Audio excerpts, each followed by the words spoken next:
European kings and queens drank human blood. They consumed human remains. They swallowed powder made from ancient mummies. And no, this is not a horror legend. It is not an exaggeration. It is not satire. It was medicine. Official medicine. Prescribed by court physicians serving the most powerful monarchies in Europe. For centuries, the European elite practiced what we would now describe as medical cannibalism. And the most disturbing part is this: they genuinely believed they were doing the right thing. Today, we are exploring one of the darkest chapters in European medical history. A practice that involved looted Egyptian mummies, the bodies of executed criminals sold in pieces, and an entire industry built upon human remains. This happened, and it lasted far longer than most people realize. We are in the 17th century. London, Paris, Amsterdam, Europe's great capitals are at the height of their power. Science is advancing, philosophy is flourishing, and in the pharmacies of these cities, one could openly purchase powdered human skull. This was not hidden occultism. It was public commerce. Pharmacies stocked shelves with products made from bones, blood, and human tissue. Doctors prescribed them as casually as a modern physician prescribes painkillers. And the most enthusiastic consumers were kings and nobles. The logic behind this practice came from a belief known as corporeal medicine. Its principle was simple and deeply unsettling. If you consume parts of a healthy human body, you absorb that person's vitality. A literal interpretation of the idea you are what you eat. Except instead of fruit or vegetables, the ingredients were bones, blood, and human organs. This practice promised to cure illnesses that early medicine could neither explain nor treat: epilepsy, chronic weakness, infertility, persistent pain, and mysterious diseases. For every condition, there was a remedy made from the human body. The most famous of these substances was known as mumia. Yes, mummy. Powder made from ancient Egyptian mummies, ground into a fine substance, mixed with liquids, and consumed as medicine.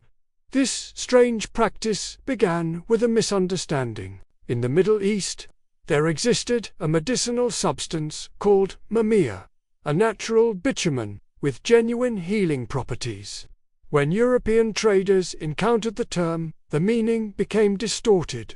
They noticed that similar resins were used in Egyptian embalming, and a dangerous assumption emerged. If the substance heals, then the entire mummy must possess healing power. It made little sense, but at the time it seemed reasonable. And once the idea took hold, it became an industry. Thousands of mummies were stolen from Egypt. Ancient tombs were looted. Bodies, preserved for millennia, were removed from their resting places, packed into crates, and shipped across Europe. There, they were ground down, reduced to powder, sold in apothecaries in London, Paris, and Amsterdam. Demand soon exceeded supply, and so counterfeit mummies appeared. Recent corpses, often those of executed criminals or unclaimed dead, were artificially dried using fire and chemicals, then sold as ancient remains. Most buyers could not tell the difference, and those who could chose not to ask. But mummy powder was only the beginning. Human blood was considered even more powerful, especially when fresh. And where did fresh blood come from? Public executions. Executions were public spectacles. Crowds gathered to watch, and among them were individuals waiting with cups in hand. The moment a criminal was beheaded or hanged, blood was collected while still warm. It was believed that the life force of the executed person would transfer to the drinker. Sometimes the blood was consumed immediately. Other times it was dried and sold as powder. It was most commonly prescribed for epilepsy. Kings used it, nobles used it, and ordinary people used it when they could afford it. Human fat was used to treat muscle pain, ground skull for headaches, bones for fractures, dried human liver for liver ailments. The logic was always the same. Organ cures organ. One of the most extreme substances was known as spiritus humanus, a distilled liquid made from human blood and bones, sold as a universal cure. These practices were documented, recorded in medical texts, taught in universities. They were not secret. They were not taboo. They were considered scientific by the standards of the time. And here lies the most unsettling truth. People believed these remedies worked.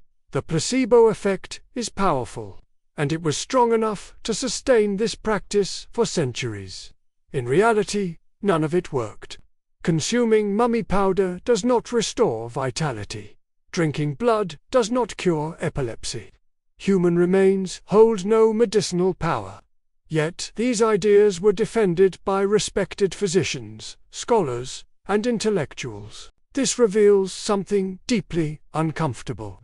Intelligent people can believe profoundly irrational things when those beliefs fit the worldview of their era.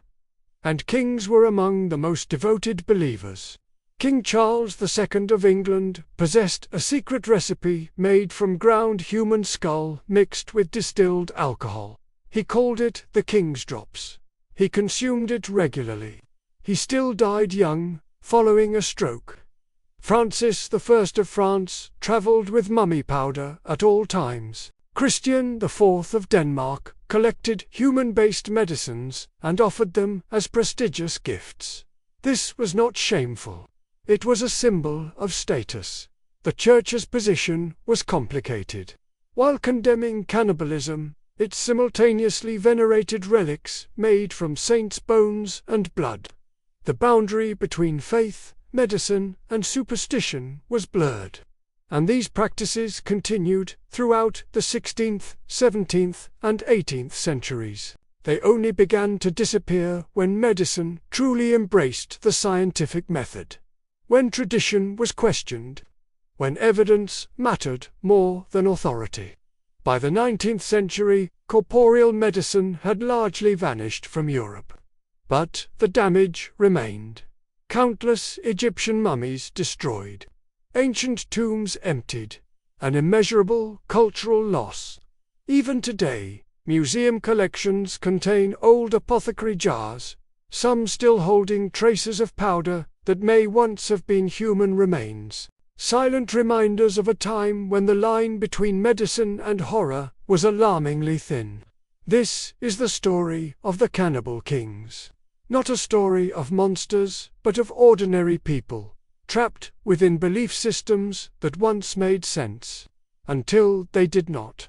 And perhaps the most unsettling question is this: 300 years from now, what will future generations find equally absurd about the medicine we practice today?